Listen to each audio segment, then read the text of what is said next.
The principle matters. I should be able to talk to anyone I want. I should be able to keep messaging people because, what these people were part of my history and so on. And it's like, okay, fair enough. But is your partner okay with it? That's the big question, Is your partner okay with it? And also, to what end? Today's episode, I think you're really going to enjoy. We're going to talk about friendships with people you've hooked up with or people you've had relationships with in the past, and whether they're okay when you have a new relationship and when you have a partner who's maintaining a friendship or communication with someone they've hooked up with in the past or had a relationship with. Is that okay? How do you navigate it? This is a really tricky area. It causes a lot of hurt, a lot of pain. We're going to see if we can unpack it a little bit today and provide some clarity. Before we get into this Love Life podcast episode, we have a Black Friday offer.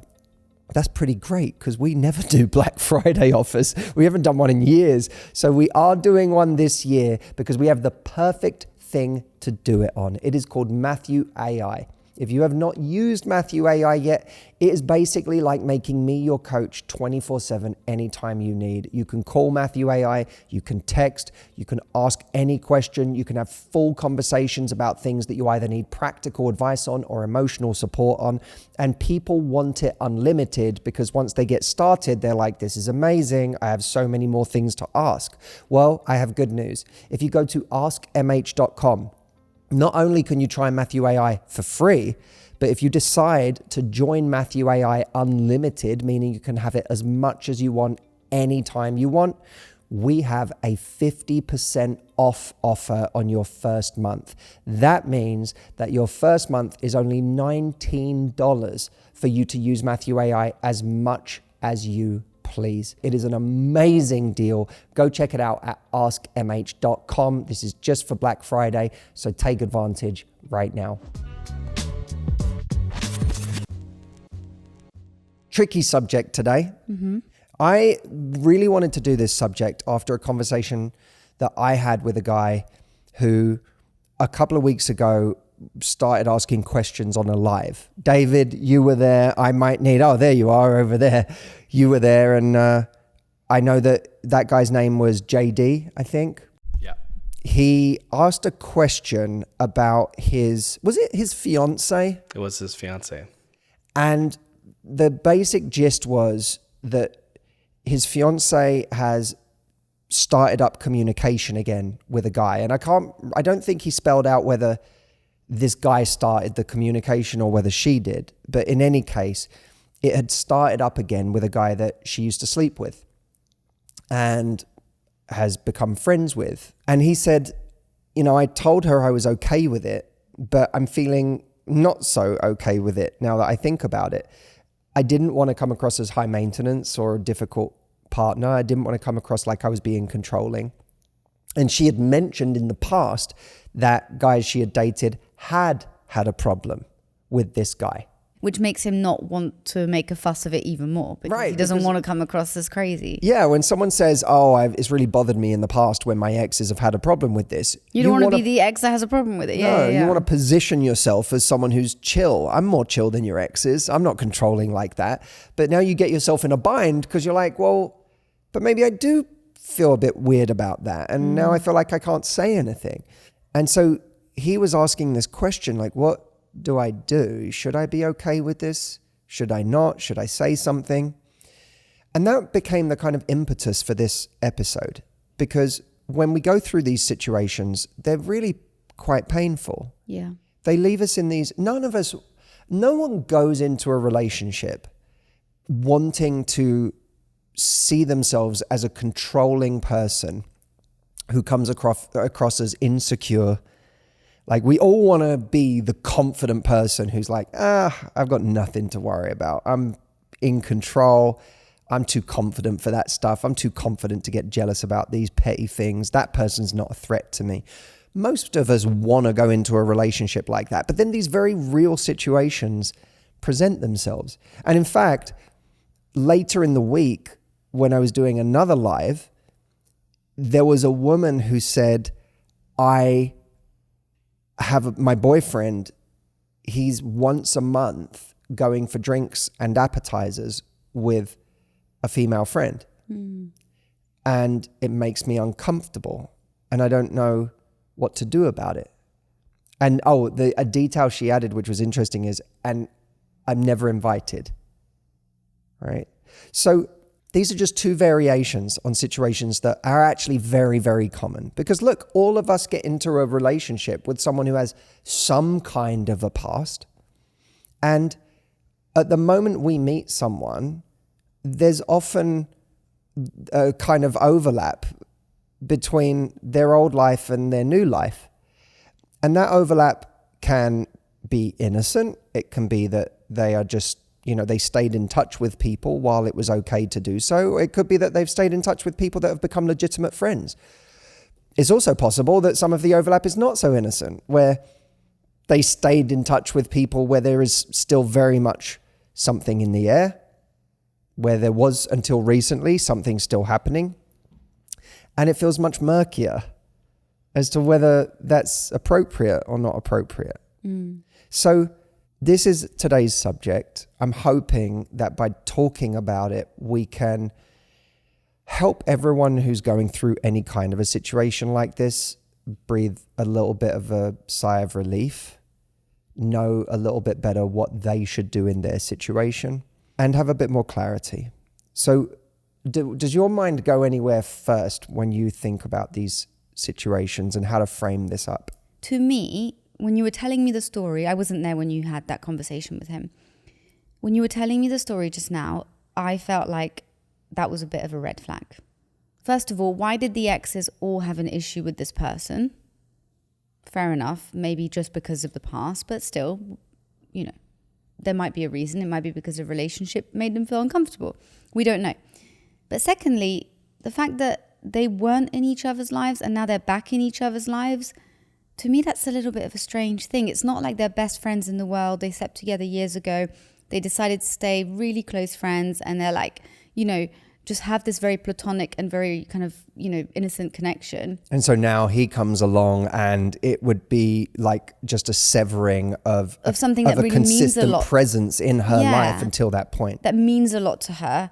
It sounds like they weren't even in touch for a long period of time. So I'm like, why would you then need to reintroduce this extra person into the fold and risk making your partner feel uncomfortable? I don't know. That to me, that very specific scenario, I'm not speaking about a hard and fast rule in general about being friends with exes and stuff. It's just that specific situation to me felt a little bit off. What do you think? Well, it felt off to me too, because I'm like, why is she valuing starting up communication with this person who, it sounded like just a month ago, her life was fine without having this person in it.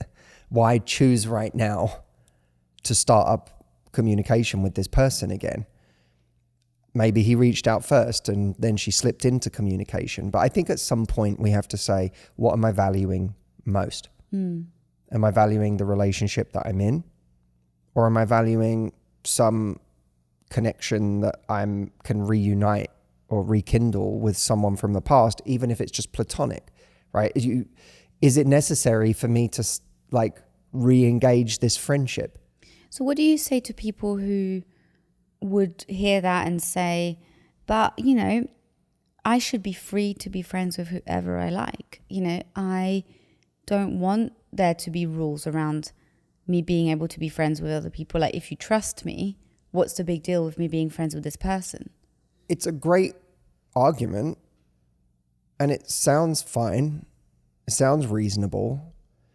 But to me, life is all about what you're going to value the most, and what hills you want to die on. Do you really want to die on every hill? Because if you want to die on every hill, you're going to go through a lot of different relationships. You're going to go through a lot of different breakups. There are going to be moments in life where you essentially asking your partner to give you the benefit of the doubt and asking your partner to work on their comfort level with something are going to be a statement of how important a certain relationship is to you.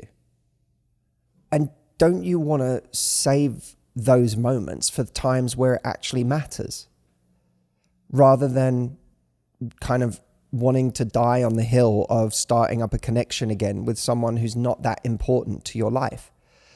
Or you have to be honest with yourself and say, what is it I'm seeking here that I'm trying to justify? Am I constantly trying to seek these little connections everywhere? Like, am I about real friendships in my life? And do I feel I don't have enough friends? Is that where this is coming from? That I feel I don't have enough friends and therefore I must have a friendship with this person? In which case, do you really need to, like, if you feel like you're suffering from not enough friends, do the friends you now invest in have to be people you slept with once upon a time? It's so interesting, right? Because, yeah, totally, I agree with you. And I think there are people in this world who almost don't care about that stuff.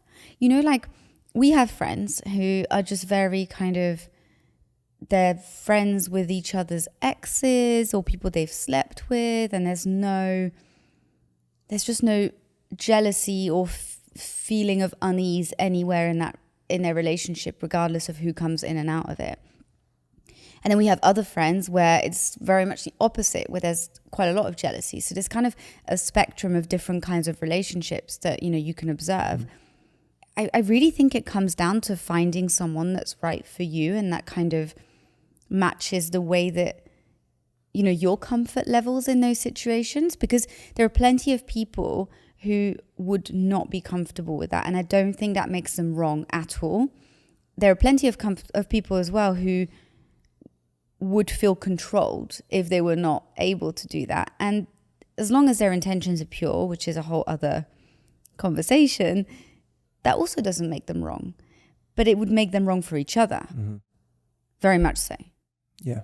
There's actually a little wrinkle to this story, Matt, which is that at a certain point, JD chimed in and he said that when asked to see her phone in the past and during this, that she was totally okay with it and had actually blocked other people in her life that had stepped over a bound,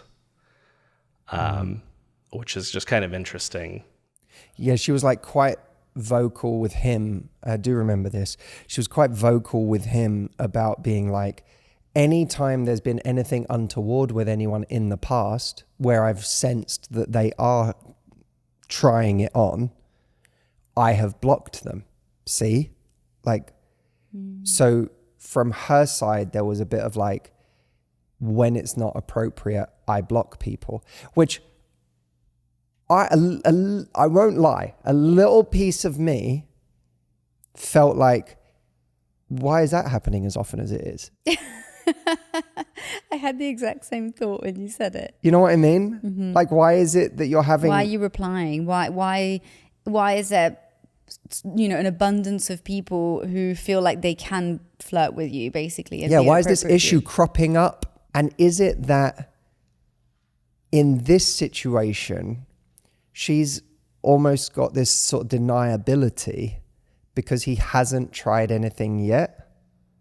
You know what I mean? So it's like, well, until they try something, it's okay because it's just a friendship. You see, when they try something, I block them. And that concerns me a little bit, because it's like, that seems a little bit disingenuous to me. I wonder what you think about this. And I don't know about this person. So if we, put her and his situation aside, I believe there are a lot of people who keep open threads in their lives, and they're either doing it for a kind of more insidious reason where they're actually trying to have like some kind of, not affair, but, like cheat or whatever on the side. Or they're doing it because they almost want to like feel tethered to their life as a single person outside of the relationship, so that they're not like, I'm all in with this person. Because I do think when you're all in with someone, unless this person is like a really good friend, someone you really, really love and value, they mean a lot to you in your life, I don't really know why you need to have people you've slept with, random people you've got kind of semi-friendships with around in your life. I don't really know. Personally, I don't really understand the point of it, especially if you know your partner's going to be uncomfortable with it. I agree with this. And these are personal views, because the thing I want to keep saying in this episode is that there is right and wrong in these situations is incredibly subjective. Yeah, absolutely. It's a very personal thing. And the 2 points that I want us to kind of almost end up making here, is to spoil the punchline, is that we have to be prepared to have conversations that actually bring our vulnerabilities to the table. And I'll talk about that in a moment. And we have to identify whether the person we're having those conversations with is ultimately an animal that is going to make us happy, right? That's ultimately what a relationship is. There is no one right way to have a relationship. There are many. Yeah, of course. Plenty of people are in, relationships where they treat monogamy as flexible. Other people are in relationships where it's, it's very rigid. Just when you just look at things on that spectrum, you realize there are so many different rules that people make for themselves. So I don't want this to come across like in any way we're saying here's the right way to have a relationship. We do have to figure out what's right for us. What the point I would make, I think, is that, and I almost feel like this is a point about how to live well and in some sense be successful, is people I meet who tend to be successful in life. And I don't mean just outwardly, I mean like successful in terms of living by certain values and being happy and aligned. They're people who don't bleed energy everywhere. They decide things that are important to them in life, and they focus their energy around those things. And a relationship is an area where we get to do that. I think actually one of the big benefits of an amazing relationship is that you are no longer spreading your energy among multiple people or being single and starting and stopping things all the time. And you just get to align your energy and invest it in this person. And then you get to focus the rest of your energy in other ways in your life, like on friendships, family, hobbies, your career, etc. So it gives you an opportunity to be very aligned. I think there's a lot of people who are being very unintentional in their relationships, who spread their energy by maintaining these pointless relationships. Why do you think people do that? Maybe there's some element of not really ever choosing their relationship, never really like leaning in and going all in.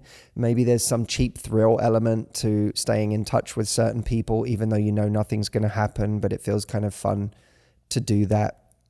Maybe, we tell ourselves a story that there's the principle matters. I should be able to talk to anyone I want. I should be able to keep messaging people because, what these people were part of my history and so on. And it's like, okay, fair enough. But is your partner okay with it? That's the big question, Is your partner okay with it? And also, to what end? Like, we all have people that you have on social media that you wouldn't call them your friends. If they sent you a DM today and it was a funny joke and you went, haha, like, that's so funny. And that was your exchange today, and then you're going to do that again in 3 months. That's not your friend. It's not your family. It's not your partner. It's just one of these relationships that's not even really a relationship. It's just something, a dynamic that falls in between the cracks of real relationships. If you can maintain some of those and they have no impact on something important in your life, then fine. But if those things that really don't matter at all are having an impact on something you care about, your relationship, then you have to ask yourself, to what end?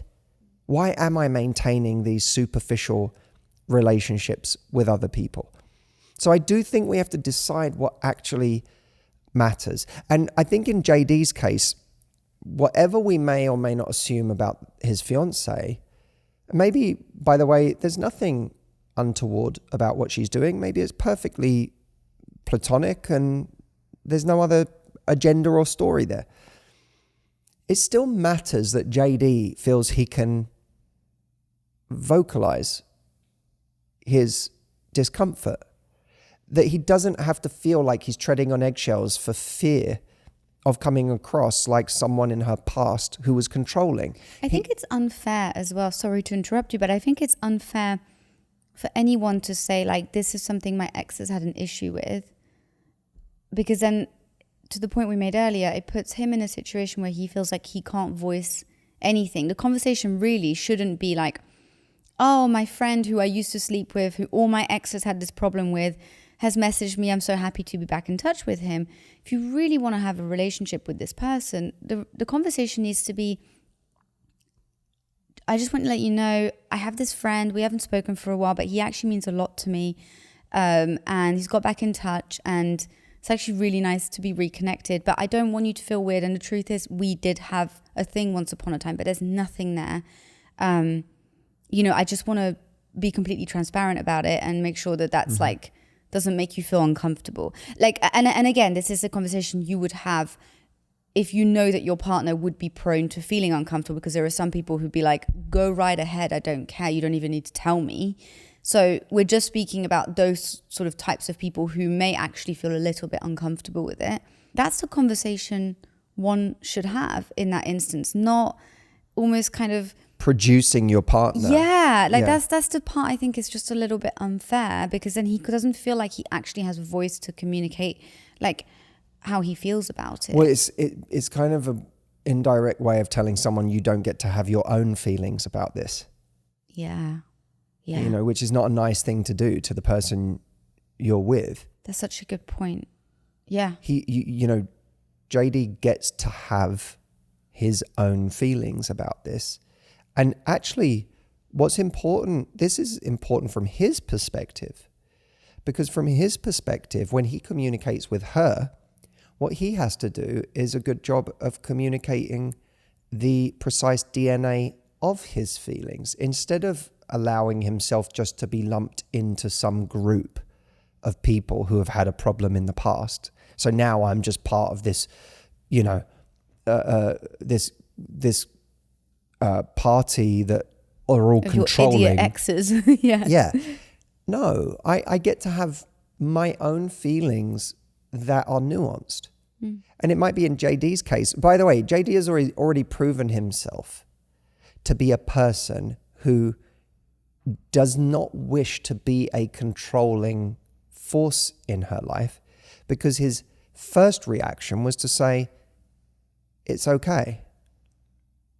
And the fact that he's deliberating over it this much in his head means that he's probably on the right side of wanting to be a good partner. But he has feelings about it. So the juxtaposition of those two things, that JD wants to be a confident partner, he wants to not be a controlling force, and he's uncomfortable, is actually quite attractive. Yeah. And endearing, right? And that should come across when he speaks. It should be that he can say to her, I never want to be someone who denies you things that will make you happy. And I don't want to control you. I don't want to be that force. I don't want you to associate me with being a controlling force in your life. But I also want to be able to share feelings with you. And I've had some discomfort around this situation. And I felt like I can't bring it up because of what you said about your exes. And the last thing I would want you to think is that I'm trying to control you or, be possessive or jealous.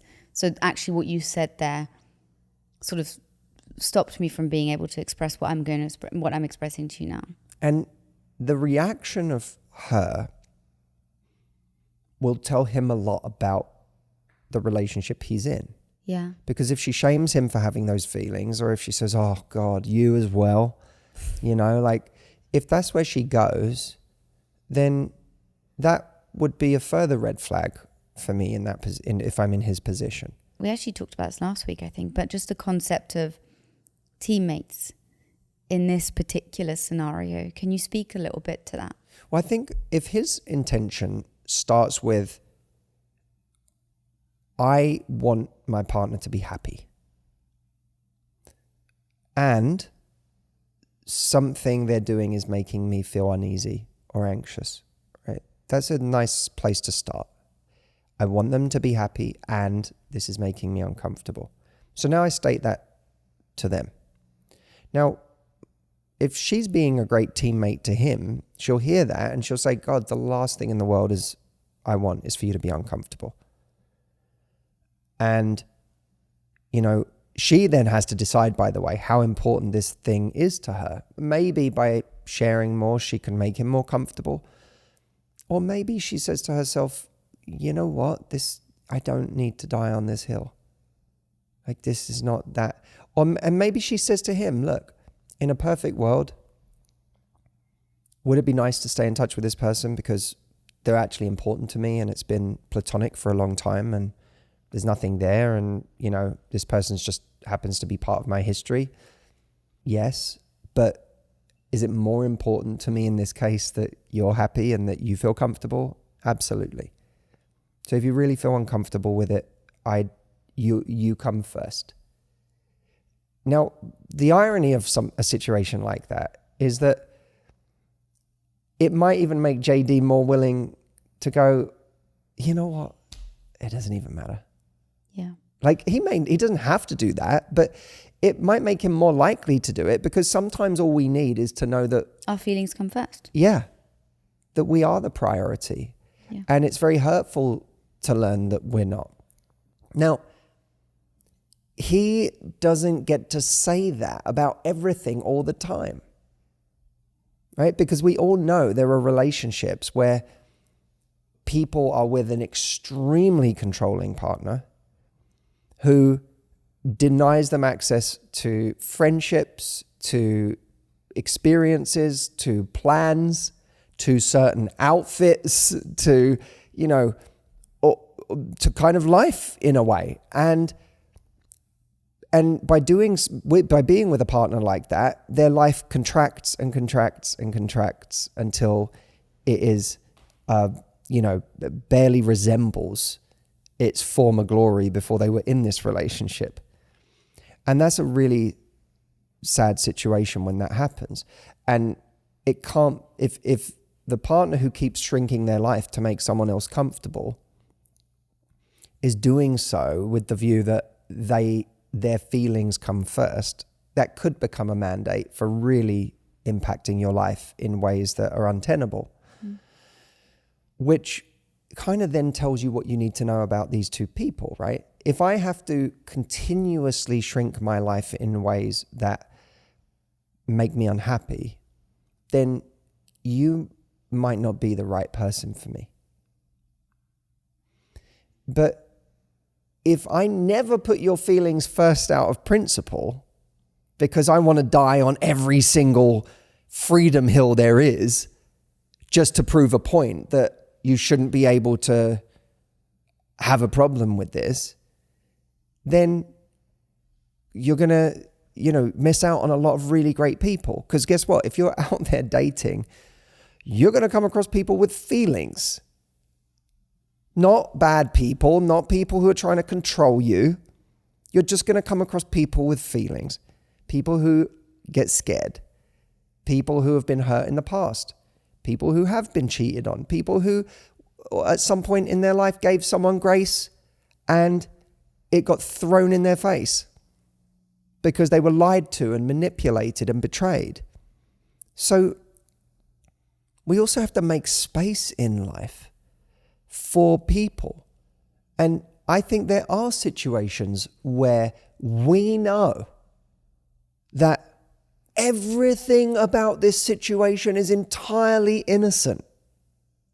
There's nothing for my partner to worry about. And this is not important enough for me to make my partner feel uncomfortable over. So you know what? why even bother?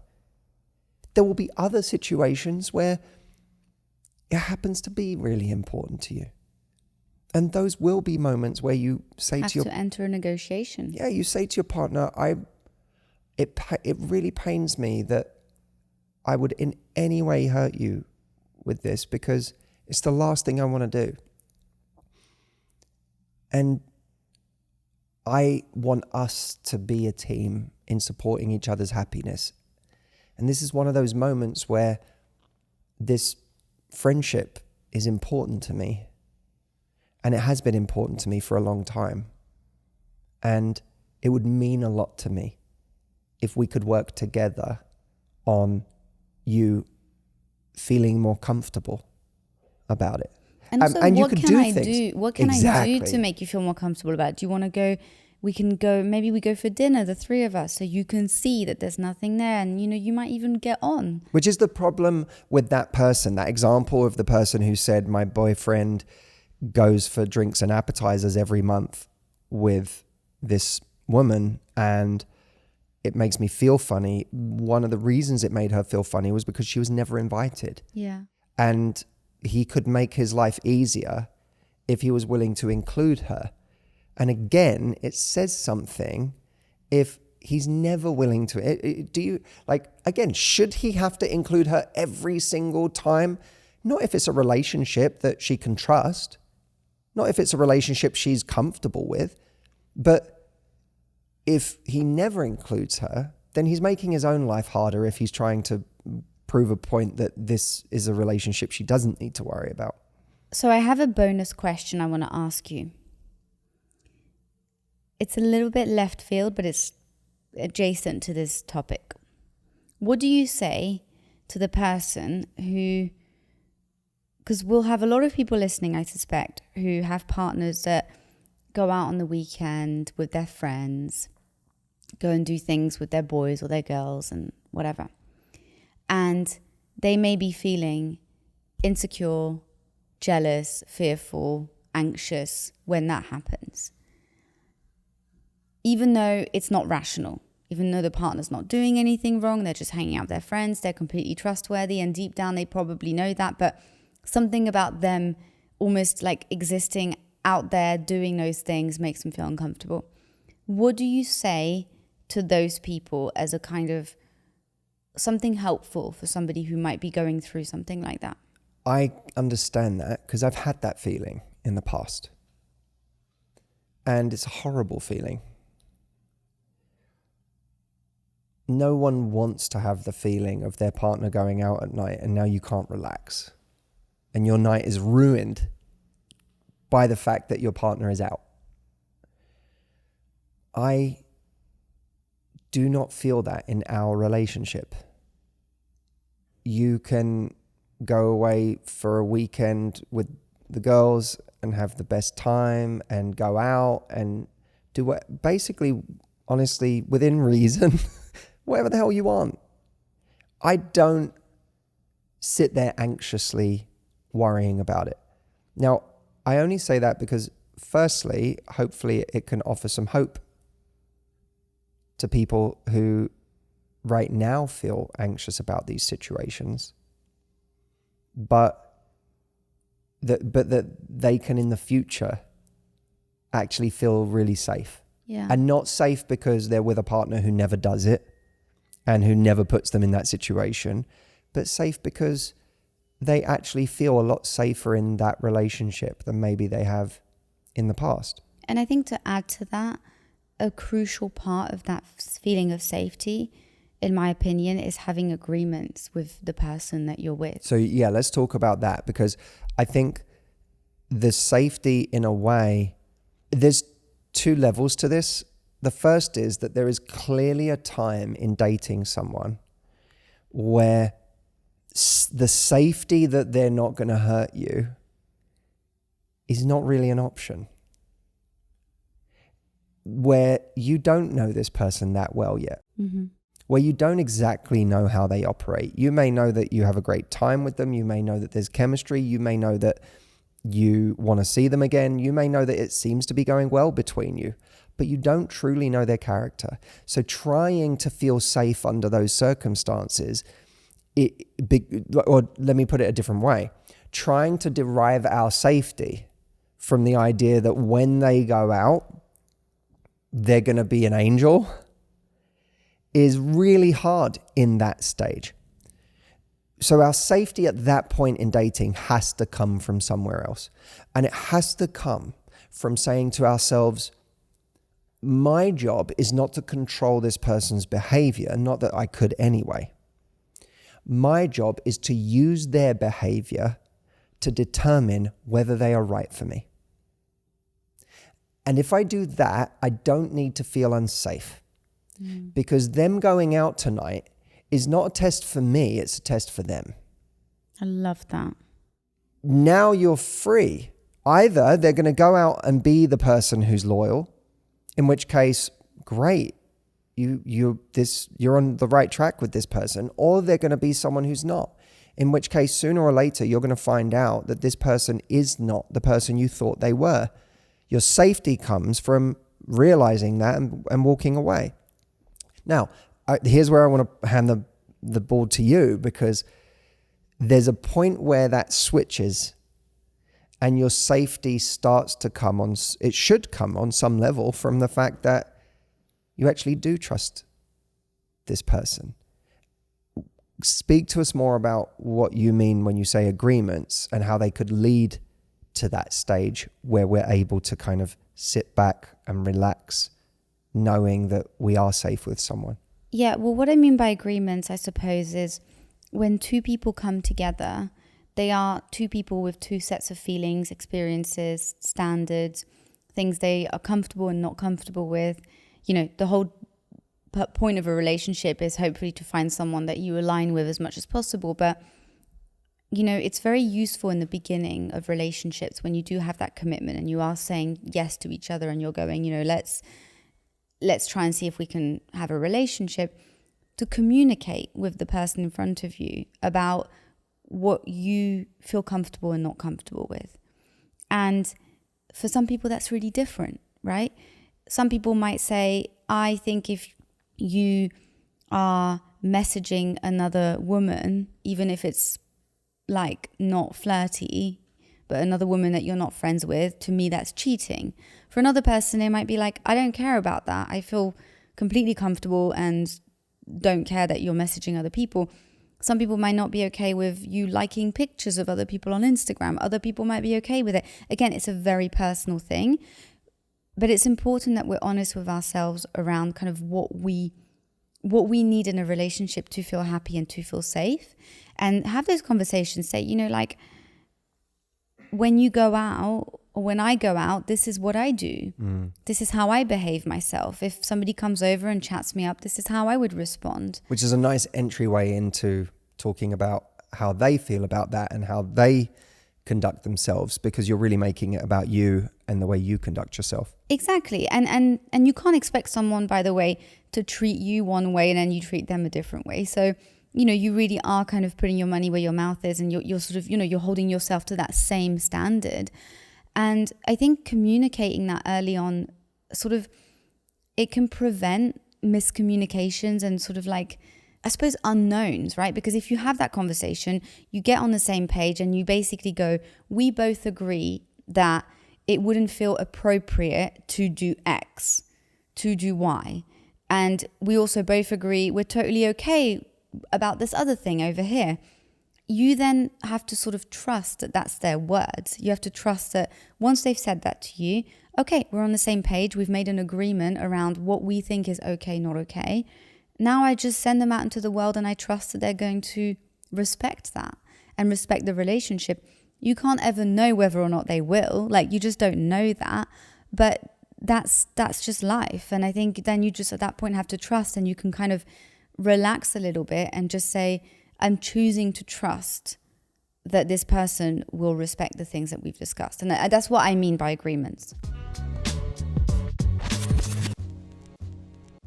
Well, if anyone out there wants to learn more about how to do this, how to discuss these agreements, you want to learn more about how to navigate a situation that has come up, or have a conversation with the person you're seeing, dating, in a relationship with about something that is making you uncomfortable right now, go ask Matthew AI that question. You can get an instant answer right now that could both put you at ease, but also help you improve the relationship and create a stronger dynamic as a result. It can also help you have a conversation that reveals that someone maybe isn't right for you because of the way they're handling these things. And we always have to be prepared for that. But do go check it out. AskMH.com is the link. Ask a question that this has brought up for you today. And remember, if you decide that you want unlimited access to Matthew AI for the entire month, right now, the Black Friday offer is that you get Matthew AI unlimited for the first month for half price. That means it's only $19 to ask me as many questions as you want and to get my answer to everything you could possibly need to ask. Go check it out at askmh.com. This is only available as a Black Friday offer for a limited amount of time, and get the cheapest coaching you'll ever get at $19. Enjoy. Thank you so much for watching this episode or listening to it on the Love Life podcast. We really appreciate you being here. We hope that this subject struck a nerve for some of you, and we look forward to seeing you in the next one. Take care, everyone.